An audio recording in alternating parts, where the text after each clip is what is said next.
केंद्रीय चावल अनुसंधान संस्थान या CRRI कहाँ स्थित है? कटक, त्रिवेंद्रम, वर्धमान, कोलकाता। CRRI की शुरुआत 1966 में हुई थी। ये संस्थान Indian council of agricultural research के अंतर्गत आता है और कटक में स्थित है। इसके अलावा तेलंगाना की राजधानी हैदराबाद में भी एक चावल अनुसंधान केंद्र है, जिसको Indian institute of rice research IIRR के नाम से जाना जाता है। क्या आपको पता है कि अंतर्राष्ट्रीय चावल अनुसंधान केंद्र किस देश में स्थित है? कमेंट बॉक्स में बताएं। भूकंप के केंद्र का पता लगाने के लिए कितने भूकंपी स्टेशन की आवश्यकता होती है? 3, 4, 5, 1। भूकंप का अध्ययन करने के लिए सिस्मोग्राफ का प्रयोग किया जाता है। इससे हमें भूकंप की तीव्रता के साथ ही साथ इसके केंद्र का भी पता चलता है। भूकंप के केंद्र का पता कम से कम 3 स्टेशन के सिस्मोग्राफ के अध्ययन से चलता है। दरअसल हर केंद्र पर तरंगों के आने के समय के अंतर के आधार पर केंद्र का पता लगाया जाता है। क्या आपको पता है कि सबसे ज्यादा भूकंप कहाँ आते हैं? भारत के मौसम विभाग के साथ मिलकर मौसम की भविष्यवाणी करने वाली संस्था ESSO का पूरा नाम है। Option 1 earth system science organisation, option 2 earth secure science organisation, option 3 earth science service organisation, option 4 earth secure system organisation.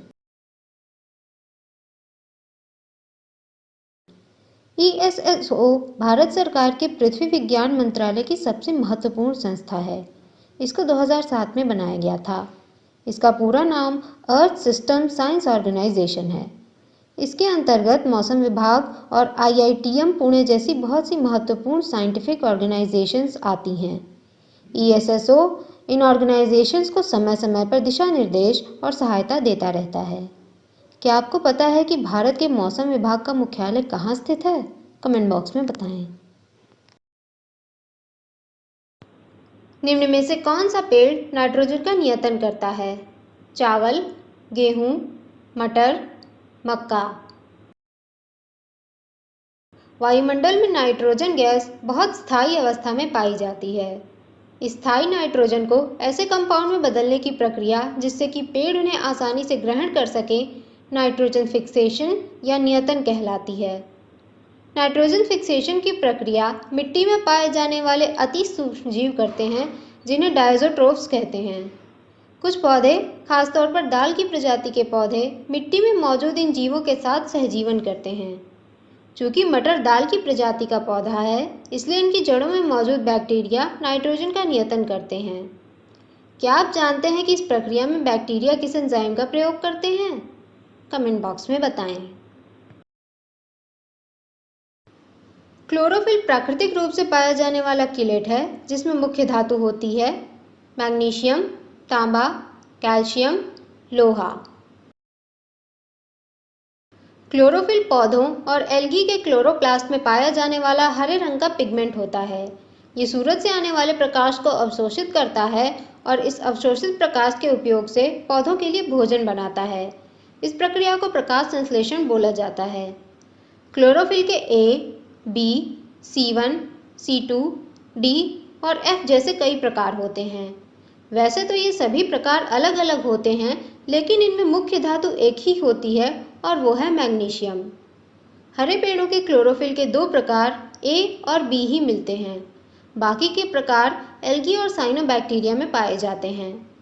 क्या आपको पता है कि क्लोरोफिल शब्द किस भाषा से लिया गया है? कमेंट बॉक्स में बताएं।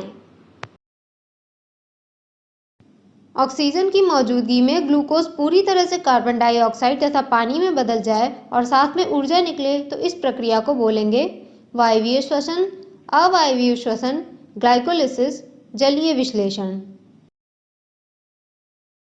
प्रकृति में 2 तरह के कोशिकीय श्वसन होते हैं, वायवीय या एरोबिक और अवायवीय एनारोबिक। इन दोनों की ही शुरुआत ग्लूकोज के टूटने से होती है, जिसे ग्लाइकोलिसिस कहते हैं। ग्लाइकोलिसिस में किसी भी ऑक्सीजन की ज़रूरत नहीं पड़ती और इसमें बहुत कम मात्रा में ATP बनती है।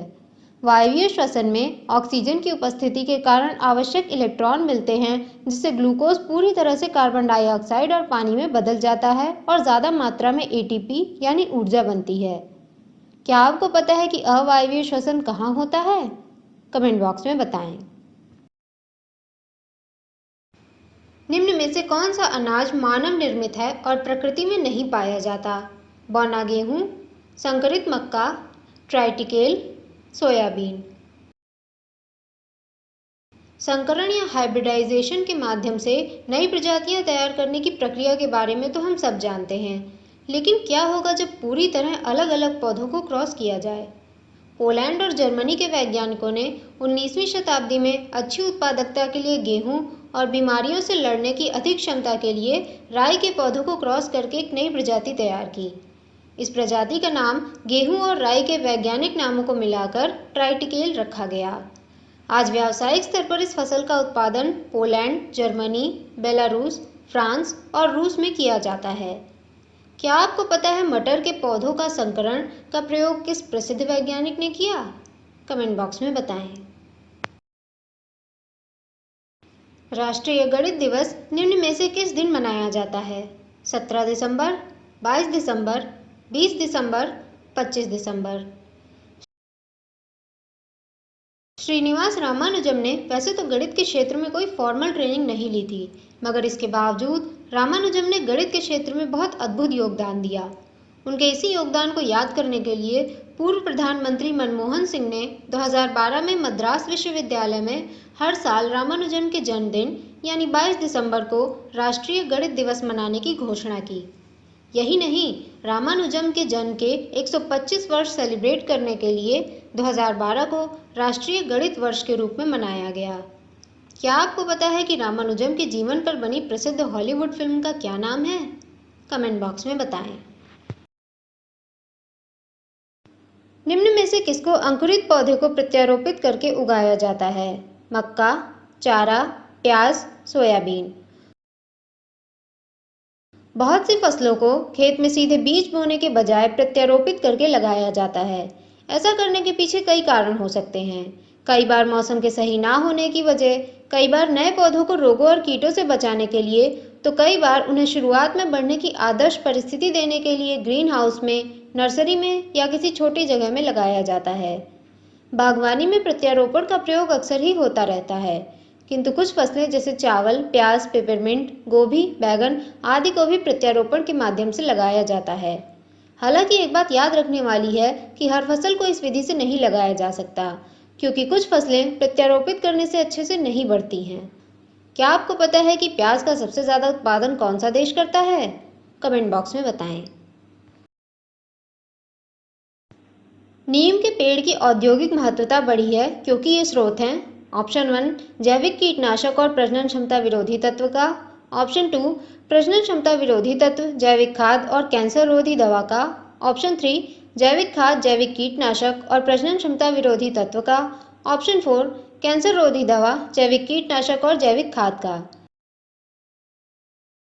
हरित क्रांति आने के बाद फसल बढ़ने के साथ ही साथ किसानों के द्वारा प्रयोग किए जाने वाले रासायनिक तत्वों जैसे रासायनिक खादों, कीटनाशकों और उर्वरकों का प्रयोग बेतहाशा बढ़ गया है।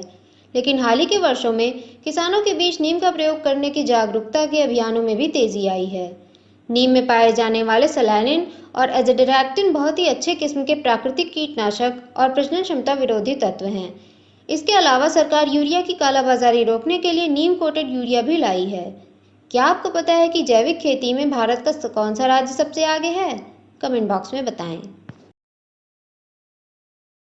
जब एक मनुष्य कृत्रिम उपग्रह पर बैठ के पृथ्वी के चक्कर लगाता है तो ऑप्शन 1 उसका द्रव्यमान शून्य हो जाएगा और भार समान रहेगा, ऑप्शन 2 द्रव्यमान समान रहेगा और भार शून्य हो जाएगा, ऑप्शन 3 द्रव्यमान और भार दोनों समान रहेगा, ऑप्शन 4 द्रव्यमान और भार दोनों शून्य हो जाएंगे। सामान्य बोलचाल की भाषा में हम द्रव्यमान और भार दोनों शब्दों का एक ही जैसे उपयोग करते हैं, लेकिन इन दोनों शब्दों का मतलब अलग अलग होता है। वैज्ञानिक भाषा में द्रव्यमान किसी वस्तु में उपस्थित कुल मैटर की मात्रा को बताता है, जबकि भार उस वस्तु पर लगने वाले फोर्स को बताता है। जब भी हम किसी वस्तु का भार ज्ञात करते हैं तो हमें उस वस्तु के द्रव्यमान को गुरुत्वाकर्षण से गुणा करना पड़ता है। चूंकि कृत्रिम उपग्रह में बैठे व्यक्ति पर गुरुत्वाकर्षण शून्य होता है, इसलिए उस व्यक्ति का भार शून्य हो जाता है और द्रव्यमान में गुरुत्वाकर्षण का कोई योगदान न होने की वजह से द्रव्यमान वही बना रहता है जो पहले था। क्या आपको पता है कि पृथ्वी और चंद्रमा पर किसी 100 किलो की वस्तु के भार में कितना अंतर आएगा? कमेंट बॉक्स में बताएं। पंखे से गर्म दोपहर में ठंड का एहसास होता है क्योंकि ऑप्शन 1 ये गर्म हवा को हटा देता है, ऑप्शन 2 ये वाष्पीकरण की दर बढ़ा देता है, ऑप्शन 3 ये ठंडी हवा को भेजता है, ऑप्शन 4 ये हवा के प्रवाह को नियंत्रित करता है। अगर बात करें एग्जॉस्ट पंखों यानी ऐसे पंखे जो आपके किचन, चिमनियों आदि में लगे होते हैं, तो वह गर्म हवा को बाहर छोड़ते हैं और ठंडी हवा को अंदर आने देते हैं, जिससे कमरा ठंडा होता है। लेकिन जब बात आती है सीलिंग फैन की, तो उनके काम करने का तरीका अलग होता है।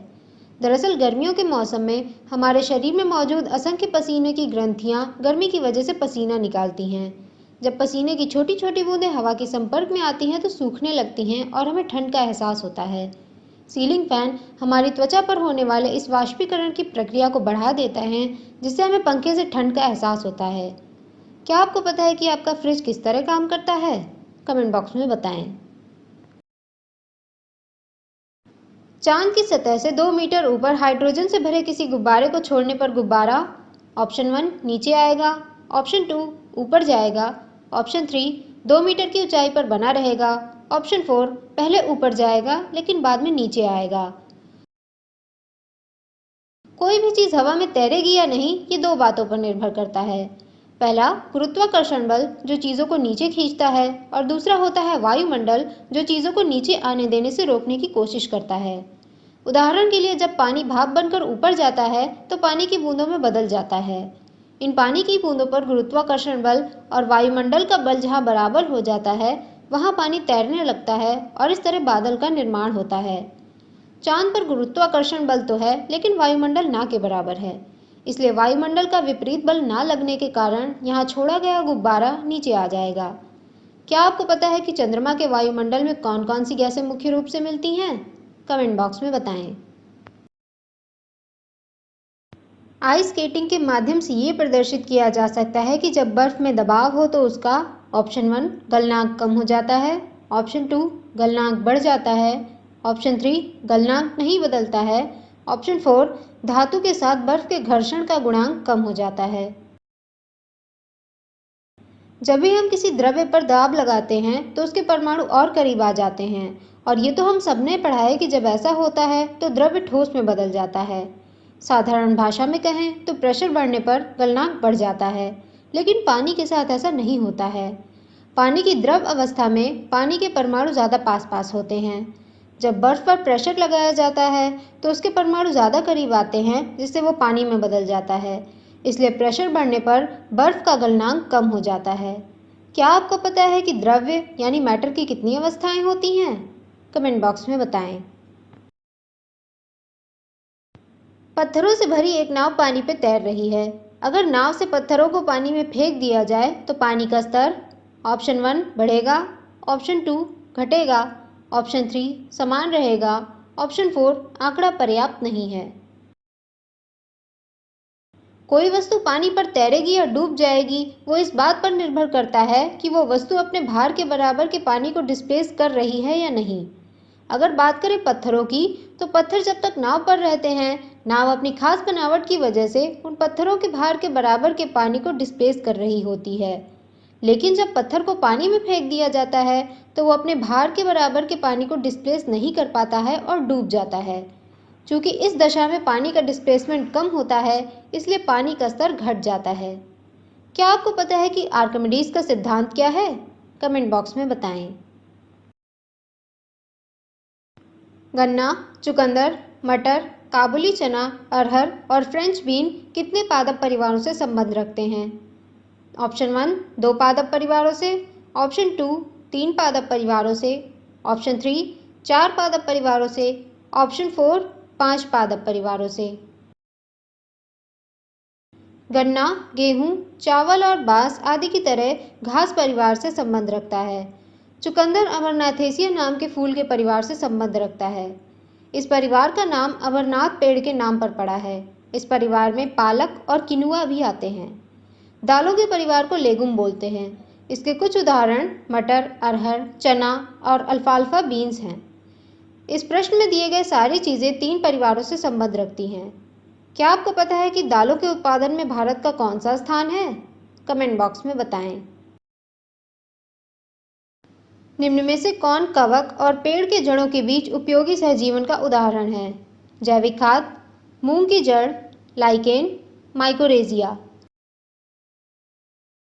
जब 2 अलग-अलग प्रजातियां एक दूसरे के साथ रहती हैं और उनके करीब रहने की वजह से कम किसी एक प्रजाति को फायदा हो, तो ऐसे संबंध को सहजीवन या सिम्बायोसिस बोला जाता है। ऐसे संबंध में अगर दोनों प्रजातियों को फायदा हो तो उसे उपयोगी सहजीवन बोलते हैं। ऐसे ही उपयोगी सहजीवन का उदाहरण हमें पेड़ों और कवकों के बीच दिखाई देता है, जिसमें पेड़ प्रकाश संश्लेषण से बनी शुगर को कवकों को देते हैं और बदले में कवक मिट्टी से सोखे गए पानी और दूसरे पोषक तत्वों को पेड़ों को देते हैं। इस सहजीवन को माइकोरेजिया नाम से जाना जाता है। क्या आपको नकारात्मक सहजीवन के कुछ उदाहरण पता हैं? कमेंट बॉक्स में बताएं। ग्रेफिन निम्न में से क्या है? ऑप्शन 1 कार्बन की मिश्र धातु, ऑप्शन 2 कार्बन का नैनो प्रतिरूप, ऑप्शन 3 कार्बन का समस्थानिक, ऑप्शन 4 इनमें से कोई नहीं। अपने असामान्य गुणों के कारण ग्रेफिन का अनेकों क्षेत्रों, खासकर इलेक्ट्रॉनिक्स के क्षेत्र में खासा प्रयोग हो रहा है। इसकी खोज 2004 में की गई थी और इसके लिए मैनचेस्टर के वैज्ञानिकों को नोबेल पुरस्कार भी मिला था। देखा जाए तो ये कार्बन के परमाणुओं की द्विआयामी यानी 2 डायमेंशनल परत होती है। इसमें परमाणु इस तरह लगे होते हैं कि देखने में वो किसी मधुमक्खी के छत्ते जैसे दिखते हैं। कार्बन की इस तरह की संरचना को नैनो कार्बन नाम से जाना जाता है। क्या आपको पता है कि कार्बन के दूसरे नैनो प्रतिरूपों के क्या नाम हैं? कमेंट बॉक्स में बताएं। मानव शरीर में सबसे प्रचुर मात्रा में कौन सा तत्व पाया जाता है? Carbon, iron, nitrogen, oxygen. मानव शरीर में 20 के करीब तत्व अच्छी खासी मात्रा में मिलते हैं। इसके अलावा बहुत सारे तत्व थोड़ी थोड़ी मात्रा में पाए जाते हैं। एक 80 किलोग्राम भार के मनुष्य में सबसे ज़्यादा 52 kilo oxygen, 14.5 kilo carbon, 8 kilo hydrogen, 2.5 kilo nitrogen और 1 किलो कैल्शियम होता है। इसके अलावा बाकी सारे तत्व और भी कम मात्रा में मिलते हैं। क्या आपको पता है कि पृथ्वी के क्रस्ट में सबसे ज़्यादा कौन सा तत्व मिलता है? कमेंट बॉक्स में बताएं। निम्नलिखित में से कौन सी गैस ग्रीन हाउस गैस नहीं है? Methane, nitrous oxide, chlorofluorocarbon, hydrogen. Green house gas उन गैसों को कहते हैं जो पृथ्वी द्वारा छोड़े जाने वाले इंफ्रारेड किरणों को अवशोषित करके पृथ्वी का तापमान गर्म रखते हैं। पृथ्वी में सबसे ज़्यादा पाई जाने वाली ग्रीन हाउस गैस पानी की भाप है। इसके बाद carbon dioxide, methane, nitrous oxide, ozone और क्लोरोफ्लोरोकार्बन आते हैं। वातावरण में मिलने वाली बाकी सारी गैसें ग्रीन हाउस नहीं हैं। हाइड्रोजन भी ग्रीन हाउस गैस नहीं है। क्या आपको पता है कि क्लोरोफ्लोरोकार्बन पर प्रतिबंध के बाद बाजार में आए हाइड्रोफ्लोरोकार्बन ग्रीन हाउस गैस हैं या नहीं? कमेंट बॉक्स में बताएं। परमाणु ईंधन के रूप में निम्न में से किसका उपयोग नहीं किया जाता है? Uranium, thorium, plutonium, lead. ज़्यादातर परमाणु ईंधन एक्टिनाइड परिवार से आने वाली भारी फिसल मटेरियल होते हैं जो परमाणु विखंडन क्रिया को अपने आप जारी रख सकते हैं। दुनिया में 3 मुख्य परमाणु ईंधन प्रयोग किए जाते हैं। ये ईंधन हैं यूरेनियम 233, यूरेनियम 235 और प्लूटोनियम 239। इनके अलावा भारत में प्रचुर मात्रा में मोनोजाइट सैंड मिलती है जो थोरियम का स्रोत है। इसका उपयोग करने के लिए भारत थोरियम के परमाणु रिएक्टर पर भी काम कर रहा है। प्रश्न में दिए गए विकल्पों में से लेड का किसी भी परमाणु ईंधन के रूप में प्रयोग नहीं होता है। क्या आपको पता है कि मोनोजाइट सैंड भारत के किस राज्य में सबसे ज़्यादा मिलती है? कमेंट बॉक्स में बताएं। ऑप्टिकल डेकोरेशन और विज्ञापन के लिए डिस्चार्ज ट्यूब में प्रयुक्त गैस निम्न में से कौन सी होती है? Carbon dioxide, ammonia, sulphur dioxide, neon. Neon gas का प्रयोग वैक्यूम ट्यूब, उच्च वोल्टेज के indicator, lightning arrester, television tube और हीलियम नियॉन लेज़र बनाने में होता है। नियॉन गैस का एक प्रयोग जो आप सबने देखा होगा वो है ऑप्टिकल डेकोरेशन और विज्ञापन में। डिस्चार्ज ट्यूब में यह गैस लाल नारंगी रंग की दिखती है। नियॉन के अलावा कुछ निष्क्रिय गैसों का भी इसमें प्रयोग होता है और अलग अलग गैसों से हमें अलग अलग रंग देखने को मिलते हैं। क्या आपको पता है कि निष्क्रिय या इनर्ट गैसें कौन कौन सी हैं?